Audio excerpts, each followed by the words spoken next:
आज हम बात करेंगे एक बहुत ही कॉमनली परफॉर्म किए जाने वाले टेस्ट के बारे में, जिसको पल्मोनरी फंक्शन टेस्ट कहते हैं या स्पायरोमेट्री कहते हैं। तो पहली बात तो ये है कि इसको किया क्यों जाता है। तो spirometry generally chronic respiratory disorders के डायग्नोसिस के लिए किया जाता है, जैसे कि अस्थमा हो गया, सीओपीडी हो गया, इंटरस्टिशियल लंग डिजीजेज हो गई। तो इसको करने से हमें लंग के बारे में कुछ इंफॉर्मेशन पता चलती है। पहली बात तो पीएफटी करने के बाद हम यह क्लासिफाई कर पाते हैं कि मोटे तौर पे वह डिसऑर्डर किस प्रकार का है, ऑब्स्ट्रक्टिव है या रेस्ट्रिक्टिव है, या उसमें मिक्स्ड पैटर्न है कि दोनों प्रकार का है। दूसरा, जब हम पीएफटी करते हैं तो उससे हमें पेशेंट के लंग का वॉल्यूम अप्रॉक्स कितना है, उसकी सांस की नलियों में सिकुड़न तो नहीं है, लंग के वॉल्यूम में कोई कमी तो नहीं है।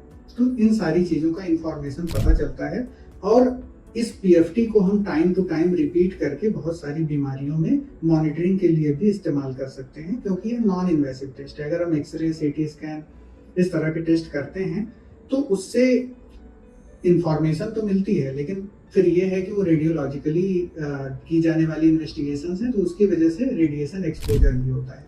अब पीएफटी किन बीमारियों में हम करते हैं, क्रॉनिक रेस्पिरेटरी डिसऑर्डर्स में करते हैं, ये बात तो हो गई।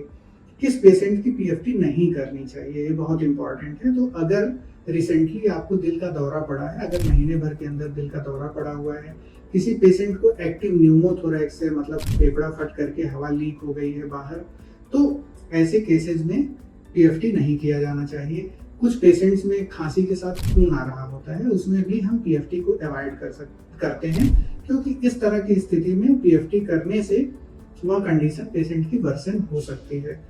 जनरली पीएफटी को 5 साल से अधिक उम्र के बच्चों में ही किया जा सकता है, क्योंकि उसके लिए कुछ कोऑर्डिनेशन, पेशेंट को एक अच्छे से कमांड फॉलो करना होता है और कुछ हद तक अच्छे से समझ की आवश्यकता होती है। प्रोसीजर समझाया जाता है, पेशेंट को एफर्ट करना होता है। तो यह एफर्ट डिपेंडेंट टेस्ट होता है। अच्छा, एफर्ट का मतलब ये है कि पेशेंट का एफर्ट और करवाने वाले का भी एफर्ट। अब जो करवाने वाला है उसके एफर्ट पे भी बहुत सारी चीजें डिपेंड करती हैं। अगर उसने आपको ठीक से मोटिवेट नहीं किया, टेस्ट को ठीक से कंडक्ट नहीं करवाया, तब भी टेस्ट के रिजल्ट्स कम या गलत आ सकते हैं। तो ये हुआ पीएफटी के बारे में। आगे वीडियोज में हम और रेस्पिरेटरी डायग्नोस्टिक मॉडलिटीज के बारे में बात करेंगे। धन्यवाद।